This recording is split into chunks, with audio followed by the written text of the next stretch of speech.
대표적으로 이 게임 업체들도 엄청난 조정을 받았죠. 게임주의 대표 주자였던 그 넷게임즈, 넥슨이죠.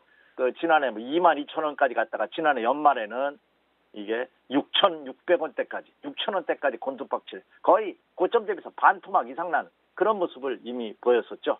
자, 그래서 이 국내 대표인 넥슨이라든지 국내 그 넷마블이라든지 NC소프트, 이게 이제 국내 대표 게임 3사인데요. 이들 국내 게임사들이 지난해 엄청난 어려움을 겪었습니다. 자, 그런데 어려움을 겪은 이유가 두 가지죠. 첫째는 신작 출시가 늦어지면서 이에 따른 매출이 감소되는 모습을 보였고요. 그 이것보다는 최대의 시장이죠. 최대의 게임 시장인 중국이 사드 그 이후에 여전히 국내 컨텐츠 업체에 대한 아주 보이지 않는 압박을 지속함으로써 이 중국 매출이 크게 감소하면서 국내 게임사들이 엄청난 어려움을 겪었습니다. 자, 그런데 2019년 들어서면서 이 게임사들이 본격적인 턴어라운드 준비를 하는 그런 모습을 보여주고 있다는 점입니다. 국내 빅3 게임사들의 그들의 대표주자인 넥슨 같은 경우는요, 올해 출시 예정 신작이 16건이나 됩니다. 그리고 NC소프트는 2건, 그리고 넷마블은 5건을 올 상반기에 신규 게임 작품을 출시할 것으로 예상되고 있기 때문에 이에 따른 매출 증대 효과가 예상되고 있지 않나 생각이 됩니다. 그리고 지난해 국내 게임 회사들을 억눌렀던 이 사드 보복으로 인한 중국의 악영향이 좀 벗어날 가능성도 내비쳐지고 있는 그런 모습을 보여주고 있다는 점입니다. 더군다나 국내 컨텐츠 업계의 수출의 60% 이상을 국내 게임사들이 차지하고 있습니다. 그래서 지난해 침체됐던 국내 컨텐츠 업체들이 올해는 턴어라운드할 가능성 굉장히 크지 않을까 이렇게 예상이 되고 있다는 점입니다. 특히 지난해 같은 경우에 넷마블이라든지 NC소프트들이 큰 폭의 그 매출의 감소가 있었는데요. 특히 넷마블 같은 경우는 무려 16%가 넘는, NC소프트도 2%에 가까운 하락을 보였습니다. 넥슨은 매출이 지난해도 증가는 했습니다만 지지난해까지 두 자릿수의 증가율을 보이다가 지난해는 한 자릿수로 매출이 크게 감소하는 모습을 보였기 때문에 지난해 이 어두운 실적, 어닝 쇼크에 달하는 이 실적이 올해는 벗어날 가능성은 한층 더 높아지고 있지 않나 예상이 되고 있습니다.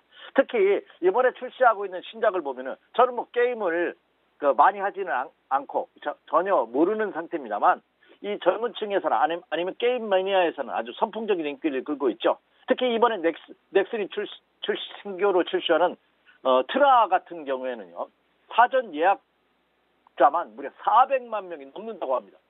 최근 들어 최고 기록이고요. 바람의 나라든지 크레이드 아케이드, 테일즈 위버, 마비노기 같은 이런 신작들을 줄줄이 출시할 예정이고요. 넷마블 같은 경우에는 세계 최고의 그룹이죠. BTS, 방탄소년단들이 육성으로 게임에 참여한 BTS 월드를 출시한다고 합니다. 이에 따른 또 신규 매출이 예상되고 있고요. 7개의 대자 같은 그 신작도 출시가 예정인데 이것도 벌써 예약 접수자가 100만 명을 넘어섰다고 예상되는 등 최근 들어서 발표한 신작들이 시장에 긍정적인 평가를 내고 있는 그런 모습입니다. NC소프트, 국내 게임업계의 대명사죠. 리니지 신버전이죠. 리니지의 리마스터를 지난달에 출시했고요. 그리고 하반기에는 리니지 2M을 추가적으로 출시하면서 리니지 열풍을 이어갈 것으로 예상이 됩니다. 이 3대 게임사 이외에도 크래프톤이라든지 카카오 게임즈들도 올해 신규작을 출시함으로써 전반적인 게임 산업이 올해 턴어라운드의 가능성은 한층 더 높아지고 있다. 이렇게 말씀을 드립니다. 그런데 주의할 점이 있습니다. 이 거대 대국 중에 하나인 중국이 한국을 다루기 위해서 아주 갖가지 수단을 다 발휘하고 있죠. 이번에 중국이 미국과의 무역 협상의 일환으로서 문호를 외국인한테 투자 문호를 대대적으로 개방을 한다는 발표를 이미 했고요. 서서히 하고 있습니다. 게임 산업에도 마찬가지죠. 파노라고 하죠. 영어권. 중국이 지난 29일 날 파노를 발급을 했습니다.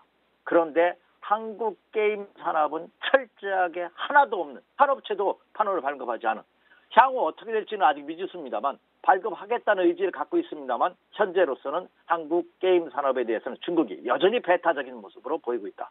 일본이 8종, 미국이 7종, 영국이 2종, 기타 국가가 1종이 파노가 발급이 되는데요. 우리나라 게임 산업, 게임 업체들에 대해서는 단 하나도 발급하지 않은. 그러니까 중국이 우리나라 업체를 밟고 일어서기 위한, 견제하기 위한 보이지 않는 손이 여전히 작용하고 있다는 점입니다. 따라서 국내 게임 업체들이 턴어라운드 되기 위해서는 해결해야 될 점이 두 가지죠. 과연 중국을 신규로 뚫을 수 있느냐, 아니면 중국이 어렵다고 본다면 일본이라든지 다른 동남아 국가로 문호, 영업망을 더 확산시키는 여부에 따라 국내 게임 업체들이 턴어라운드 가능성이 직결될 가능성이 높습니다. 그래서 게임 관련주에 대한 투자 관심을 갖고 계시는 분이라면 이 두 가지 사항은 꼭 한번 체크해 주십시오. 이렇게 말씀을 드립니다.